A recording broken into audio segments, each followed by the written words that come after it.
Mayong buntag pag-usab mga ka-agri, and of course manipayon kita because karong bulana gideklara ang month of May as the Farmers and Fisher Folks Month.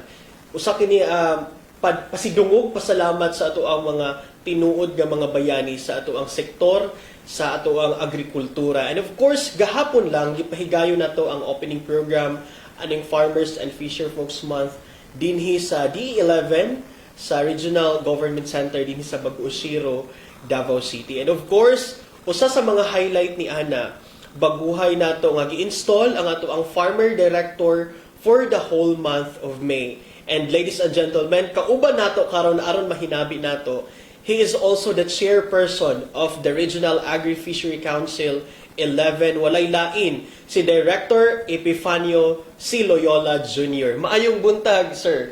Maayong buntag kayo. Kumusta ba ang ato ang opening program gahapon, sir?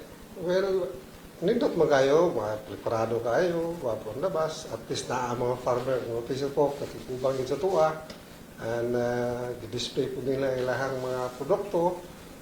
Nindot kayo, makita yun ang panakiusa sa taga-DA, taga-local government, o sa tanang mag-umang malaga. And of course, nakita na ko gahapon, sir, murag well represented pud kaayo ang atong various sectors. No, kay murag daghan ka ito nga mga sectoral committee head sa RAFC ang kauban nimo. So, muna, murag lipay kayo ta. Labi na sa itong mga mag-uumang atong paningod ng bulan para sa ilaha. Thank you so much. Atuan ng bulan, atuan ng adlaw. Magtinabangay ta, ato ipagawas na atong mga pagbati. Unsay atong panginalan sa pagpanguma. Kay naan Department of Agriculture, kita nga manag-uban aron ato ang pangayoon unsay matabang pa sa tuwa para sa kalambuan. Kay ang mga mag-uumag managat mo may pag-asa, wa may mahimong katawhan kung wala ang mga mag-uumag managat. So ato ning isilibrar, magkahiusa ta, ipagawas ta na atong mga kahibalo, paningkamot o mga panginahanglan. Yes. And sa mga wala nakabalo, sir, no, ang katong giingon nato nga Farmer Director Program nagsugod ni siya tuig 2017. And unsa bay mahimo nimo nga mga responsibilidad or mga roles nimo, sir, as a Farmer Director? So medyo bugat kay gahapon kay gusto ko gahapon og pinanakatuig naghimo ta ani activities nga ang RAPSI in the month of May mahimo siyang FRED or Farmers Director sa mga private sector. So, mauna, ang ato ang ipaninggamutan karon nga mapaduol pa nato ang mga panginahanglan sa mag-uuma ngadto sa mga ahensya sa gobyerno nga nagtan-aw sa niini. Di lang sa Department of Agriculture siguro, pero most pakuan yun, sila gid ang manubag. Pero dili lang kay sa agriculture ato sang ipadangat ngadto sa laing ahensya sa gobyerno para sa kayuhan sa atong mga mag-uuma o managat. Gahapon, sir, sa mensahe ni Regional Executive Director Bong Gonzaga, ingon siya nga unsa kadako ang role ni RAFC dinha sa policy making sa Department of Agriculture. Kay kamo daw ang nahimong tulay. Kay unsaon daw nila pagkabalog unsay nararapat sa ato ang mga mag-uuma kung wala mismo ay partisipasyon sa atong mga pribadong sektor. Kay kamo man gid daw ang on the ground nakabalo og unsay mga problema. So gahapon, sir, after sa opening program gani no na imoy sectoral meeting sa mga sa RMC, Regional Management Committee meeting. Unsa bay mga highlights mga nadiskusan ninyo, sir? Well, muna kagahapon naman sa program nag-RMC mi na lang mga sectoral representative nato ikan sa naglaing lugar. Naapod tong mga lain-lain agency nga under sa Department of Agriculture. Kung dito na isigutan kung sa'yo maayo, gani labi na sa durian, medyo nag-boom karon ang durian, kung sa'yo maayo ni ini, kung doon namin ipang himong resolusyon gahapon, na kung mahimo unta, usan mo ko na sa Panlantaw, last week dito sa Manila, dito sa NAPSI meeting, council, dito sa NAPSI council meeting, naisigutan na dito, unsay na hitabo sa mga budget sa Department of Agriculture. Nanabahing dato, nanabahing asinso sa mga mag-umag, managat. So kagahapon, naisigutan po naman agahapon. So, dugang trabaho ni sa mga private sector, kay gitahasan man yun ang AFC nga mo'y partner sa taga-DA namin tanaw ni ini. So amo ning tanawon karon usan ni kabugat nga obligasyon sa mga volunteers na makig-alayon yun sa department, sa taga-Department of Agriculture aron sa pagtan-aw nga kadtong mga gipanghatag gikan sa national mga budget nato. Klaro ba o nakapaasinso ba sa atong mga mag-umag managat? So bugat nga trabaho, so mga activities karon nakasinabot na tanan nga suyo na mo ang tanang labi na itong mga munisipyo, ng LGU nga medyo wa gid kayo'y suporta po sa AFC kay nindot ang programa sa AFC, wala man ingon nga kanang gikuha sa AFC ang mga obligasyon sa taga-DI, kundi kaming AFC sa mas ingon mo gay na kami ang tulay, bridge. So kami nagbitbit sa mga problema pangyalan sa mga mag-umag managat. Unya, kami pinagbitbit sa mga programa sa DE aron mahibalo ang mga mag-umag managat nga inaday proyekto ni inaday panginahanan naday gihimo ato ang Department of Agriculture. So amo nang gipalawman o gipakusgan ang dissemination ngadto sa mga mag-umag. Kaysa tinuod lang duna pag yung mga lugar nga wa yun. Wala pa gid sila wala kabalong na aday gobyerno na aday DE nga nagsuporta niini. So labi na sa ato mga IPs o nang batasan sa IPs nga medyo unsay naa sila mo ra ila ka. Pero guwapo kay ang programa sa tuwa sa Department of Agriculture. Natay MIADP para sa ilaha, na mga assistant dagko wa sila kibalo ana. So unya ang uban galikramo po sa ano wala man sa mua. So gi-priority na to sa Tibok Region 11, gi-priority to mga dagko nga mga grupo sa mga IPs, labi na katong mga naanag sila bugat nga asosasyon. Kaya masayang man lang kung ipanghatag dito sa individual.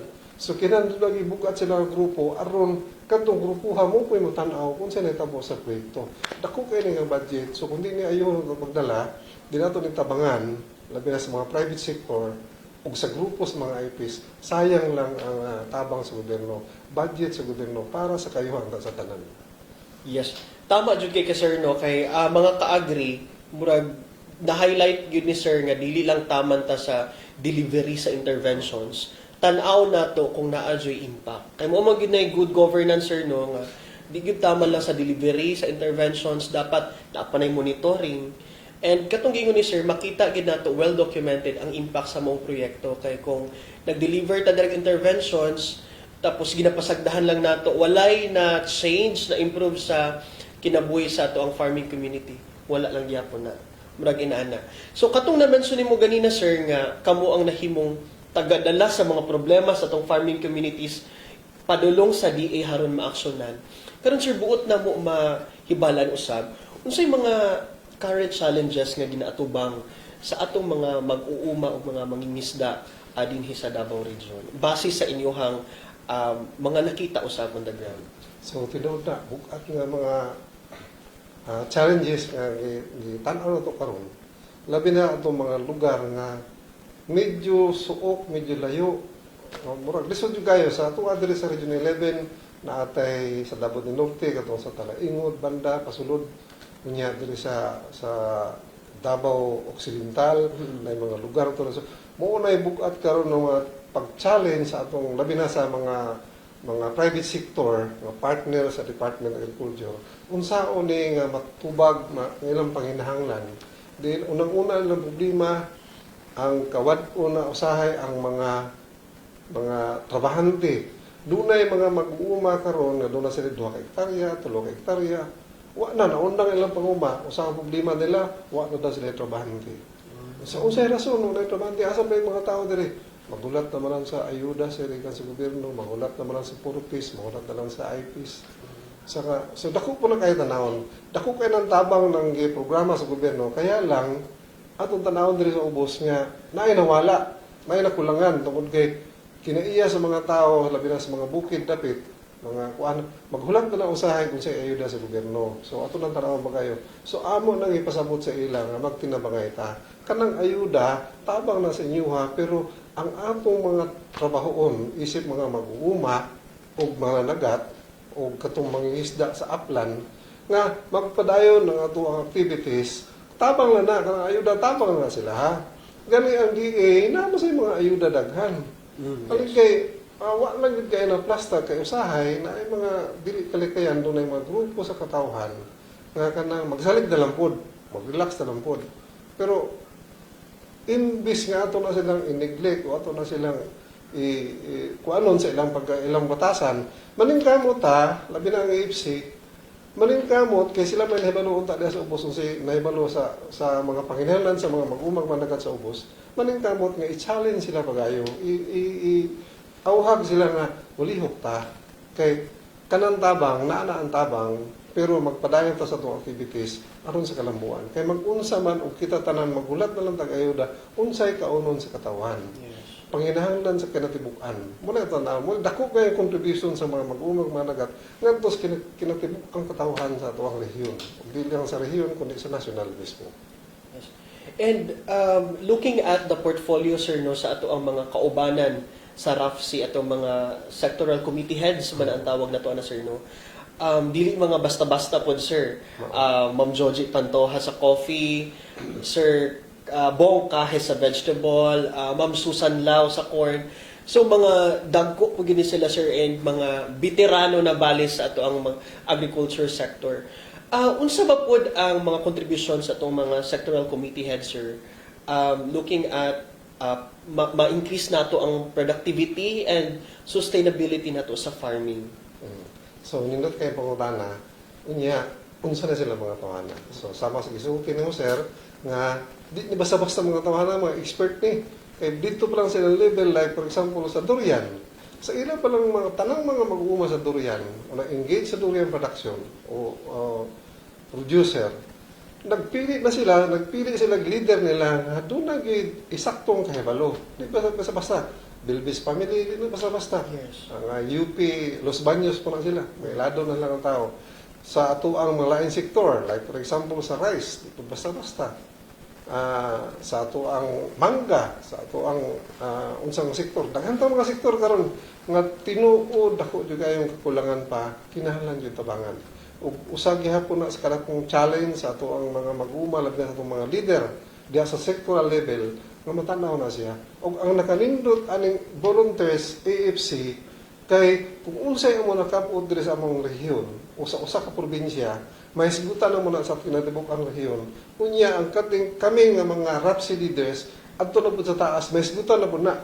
Ug sa national level naatay mga national sectoral committee nga usay dito magkadebate pa kay ngano daw sila mo ang RAPSI mo puno siya pero kami mga RAPSI nagbitbit sa kinatibuk-an sa among region tanang sektor nga mga panginahanglan diha amo nang gisgutan so amo nang gibitbit dito so ang amo po dito di sad may makig-away kundi kinsa tong hingtungdan like for example ang isgutan durian amo tong tagon to sa high crops mo ni ang problema sa region 11 unsay matabang na to unsay maayo ani so nakanindot kay dito sa taas na mga ASIC na mga USIC unya ang leader na mo as head sa mga AFC na ang pick up Philippine Council for Agriculture and Fisheries unya ang ilang opisina napod sa opisina mismo sa atong sekretary so sayon kay pagbitbit nga mo ning problema sa mga policy nagtap ganita karon sa tibok kuan ang nakadaog ang pick up tungod sa kadaghan sa mga polisiya sulod sa 16 ka rehiyon ng Pilipinas, matag rehiyon nagbitbit ni sa mga resolusyon, mga policies nya dito gihimay-himay na unya gibasihan nakanindot kaayo kay kining bitbit sa mga AFC nakita nila nga mao gyud ang panginahanglan sa kinatibuk ang Department of Agriculture. Mo nang bisan ang atong direktor gahapon sa iyang message ingon siya daghan na himo bisan kuano ni sila pero na sila mga palisiyan na sila mga resolution mga karong mga maugi panginahanglan sa ubos kay sila man ang naa sa ubos sila man lingkod dito sa masa so sila ginahibaloon sa mga pinahanglan so para sa tanan kining EFC voluntary mi nga nagsuporta sa atong Department of Agriculture. Lipay na kaimi kung usa labi mahibalo mi inig-announce nga uy katong resolution mo dito mo na ning tubag mga resolution mura gini among kalipay mura pa nakadaog og luto so mo na bisan dito sa ubos simple nga mga sectoral committee sila pero naa sila ginahimo nami na contribute so ato po sila tanawon atong pansinon Unya i-challenge ko na ko sa uban nga kung unsa inyong panginahanglan labi na sa mga ugma nga na tan-aw karon, maminaw karon, mag-umag managat ipagawas ang inyong problema kay kung way mo bitbit ana, kami ang mo bitbit ana para sa Department of Agriculture. Di lang sa DA mismo sa itong mga dagko nga mga ahensya sa gobyerno o departamento sa gobyerno para matubag ang inyong panginahanglan. So bugat yung kaya sa palisiya. Bugat yun siya, sir. And kanang murag mo na katumanan sa giingon nato nga dapat ang agriculture sector inclusive. So dapat ginapaminaw tanan ang tagsa-tagsa nato ka komunidad unsay mga problema kaya aron ang ato mga solusyon pod decided pod sa tanan bari mao gyud toy gikinahanglan. Ang isa sa akong ma-recall, sir, tama tong giingon nimo nga lahi-lahi nga mga sektor na atong mga eksperto and lately na-realize gid nato nga murag daghan-daghan na gyud kay ang mga latest trends sa agriculture sector. Gani katong first nga shipment sa durian sa China, nakita na to unsa jud ay kalisod no, pero ting daghan nag requirements, mga phytosanitary measures ang ilang requirement. And then here comes bag-o na pod karon, actually na siya bag-o but siguro sa uban lang kining urban agriculture, hydroponics, murag daghan na kayo nga mga trends, sir. And of course, kining ginatawag nato nga mga nature-based solutions. Daghan na ni internationally, even sa beekeeping, sir. That's part of nature-based solutions. Unsa pa nga mga latest trends sa agriculture, sir, nga dapat aware ang atong mga mag-uuma karon? So, sa nga mas pangutana tinuod na, gana sa ubang nasod, ultimo simple nga balimbing ha, gina-promote nila, export, gwapo kayo pagka-plaster, packaging nila, balimbing na ito, dili mga lata mo na ang balimbing, puros lang mga insekto lang nakakaon sa balimbing, hanto nagdaghan na ito insekto. Nga din nato ati manuna. So kagahapon, samta nagsuri may gahapon, si Atong Reid, atong ginapuskan Reid, nga siya nga, ang US nang inalan og kanang sili nga halang. So nakita nako nga, uy, gwapo na i-promote, sir, kung sa katindog na, sir. Ato na hulaton karong Hunyo kay mari ng mga kano, kay sila yung maningkamot o kung saan nila. So daghan kay itong mga abandon nga mga sagingan, katong mga sakit, katong gipusaryong. Nya karon nabangit lang. Kung maplastar na siya karon sunod bulan, mo na yun ato ang direktor, ato nang i-plaster kay simple lang kay ng pangumaha, siling halang. Sus, pero kay nakakaon na ba? O manurok na sila ba? Hindi pangiti sa langga, manurok na dito. Pero kung naay market, mas the best na siya. Gani nakita agapon kato ng display gahapon nga mga lain-laing mga institusyon nga nagbaligyang mga similya. Naidaghan silang mga similya sa siling halang. So pwede na to itong magamit. So daghan pa. Like beekeeping, pila na kan nasod sa Asia ako natuan, representing the Philippines about sa beekeeping. Nakita na ko ang ilahang kapihan. Ilalong sa kapihan na may mga kahon-kahon sa mga bees. So need yung kayo ang beekeeping. Gani sa programa pa lang ni kanhi Presidente Senior, katong Marcos Senior, naara sa programa nga pukyutan ng barangay. Kaya nakita niya, masalaing nasod na din na siya. Unya, tan-aon, iyan ang nagpadala sa mga tao dito nagtuon, nakita nila nga ang pollination, maunay makadugang sa itong produkto. Gani, sa lubi ha, sa coconut, mo-increase ang imong yield gikan sa 60 to 80%. So asa magkana? 80% bisag ng 50% increase sa imong yield. Dako na kay na programa na ato ang Department of Agriculture nga mo dako ang abot sa mga mag-uuma kay muna kalipay muna atong pangandoy bisan ang Department of Agriculture sige naghatag pangandoy, naghatag mga ayong semilya, naghatag tayong mga abono, mga spray para lang masinso mga mag-uuma aron mo dako ang abot. So, here comes the bees. Usahay diri sa Pilipinas, sa kitibuk ang nasod sa Pilipinas, halos wa pa kay napansin ang bees. So, usa na kaadvokasya, labi na para sa kuha kay ako presidente sa Beekeeping Network sa Pilipinas. So, usa na ang advokasya nga among gitan-aw nga matabangan. Ang coffee, ang increase sa yield sa coffee is 32 to 34% increase sa yield. Ang sa mangga, hantod 80% increase sa yield. Ang last study sa DEBAR, itong Bureau of Agricultural Research, partnership sa UP Los Baños, nag-study sila sa Bacolod, hingabot og 170% increase sa yield. Kinsang mag-uuma malipay ana. Kinsang opisyale sa DA nga di malipay ana. Kay mo na atong panlantaw. So nakita na karon nga ang BA nga usay ato lang isprihan kay sa mukanta dako de kayo matabang para pagpalambo o pagpadagan sa tong abot aron nga atong mga mag-uuma mo asinso man lang. So usa na ang advokasya. So nindot kayo daghan pa kayo nakita namo nga kayuhan mo nang kada meeting namo usay maglami pa kayo kay na may mga gwapong ideya. Kanya karon baya kung lula kay mga mayong ideya ma-prove din mo na tungkol sa social media. I-search mo na, i-google mo na, makita na mo ito, nindota ba rin ano diyo? Nade market ani. So muna, ang sakit sa Pinoy, kung may magtanong, hantod ng talong, ipanlabay na lang hindi na mahalin. So magkanya-kanya tag, provide sa atong produkto, nga, kung magtanong ka dili, talong dili, dilapit o kini, muna atong gulay din Munang bago lang na balita nga mga kamatis, ipanlabay na. So, unya, tanaw mo sa media karon ang kamatis dili mo na siya vegetable, pamilyar sa prutas, kay daghan nga sustansya makita na. Sa lain nasod ginakaon mo ng kamatis. Dili sa tuwa, lupon mo ta kaog kamatis. Unya, nindot daghan ni kayo makita na mo makuha na mo sustansya dinha.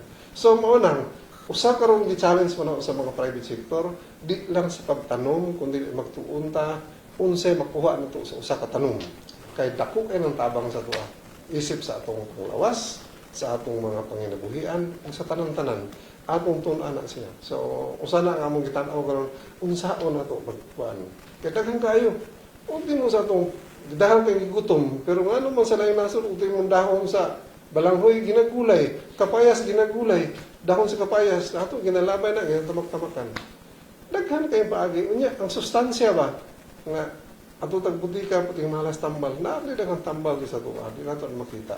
So gahapon sa atong RMC na apod si kanhing Asik Lavinia iya pong representa tong mga daghang naibalan.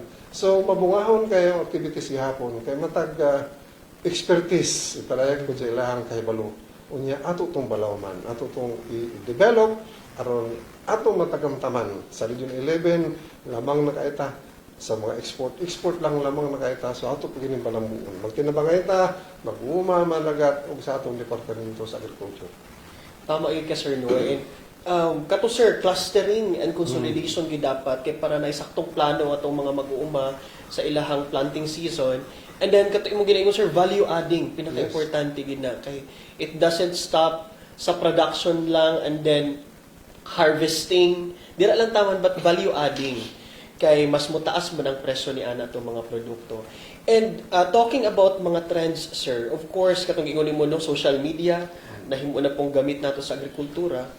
Para sa imo, Sir, representing our farmers sa rehiyon, unsa bay nahimong role or importante ba ang digital technology? Ug kining ginatawag nato, Sir, nga artificial intelligence or AI nga kusog na pud sa ubang nasod, labi na sa agriculture sa Israel. Unsa bay panglantaw nato ani, Sir? So kagahapon na iskutan ang kapon itong digital AI so daghang mag-uuma nato karon nga video napoy kaya like for example si Mr.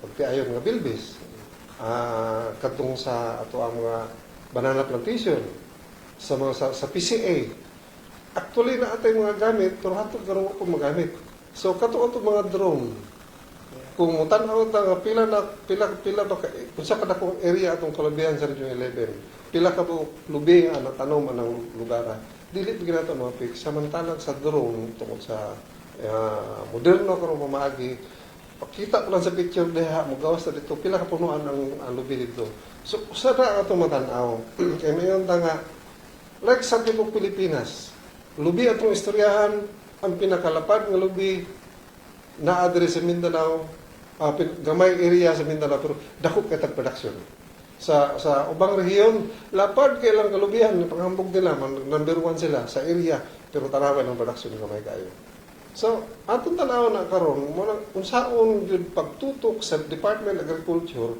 unsa gipangalan nga wa magid maklaro gani sa 1 hektarya pila ra man buglubi niya. Sa nakoy kalubyan unsa kadako 5 hektarya. Pila ko lang imong lubi? Siguro mga 300. O abot. Mo limit na ta bisag 100 hills per hectare. So dapat 500 ya, 300 lang. Tagaan na siya mo ni request DA sa tagaan na dito assistance, mga tabang para malambo ang lubi. Dili mao. So karon dapat mo gamit na kita katong AI. Kaysa dito lang ang pagi inig-ana pa lang sa drone sa imong uma, na ay mga porsyon dito nga mo, appear na dito sa iyahang kuan dito nga, ang kulang anong tanuma diha is mauni. Kinahanglan siya kabunuhan ni ani. So dili masayang. Dili gid masayang kay bisan si Bilbis gahapon ingon siya nga pila ka litro ang iyang ma-spray sa iyang durianan pero nagamit na siya drone wa ra katunga halos 1/3 na lang iyang gasto. So imagine unsa ka kuha na. So, mo na naghangit mi sa Department of Agriculture nga mo produce na lang. So, imbes magsisag tabang nito, financial, dagko kayo hatag niya.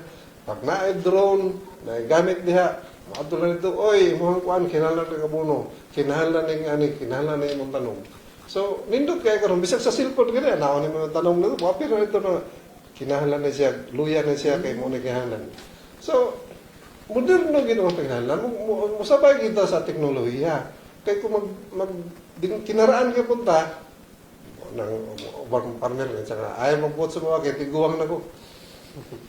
So, usama na, di ba po nato in-neglect sila? Yeah. Bisa sa mga traditional farming, di po malupigan ang ilang traditional farming sa uban karong mga moderno. Pero sa tungkol lang sa atong climate change, na usab na yun.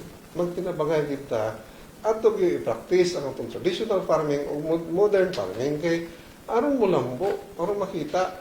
So, sana, naatay mga expert sa DA. Sa research sa naan, naatay mga researcher sa DA. Bisan rin sa 2011, naata.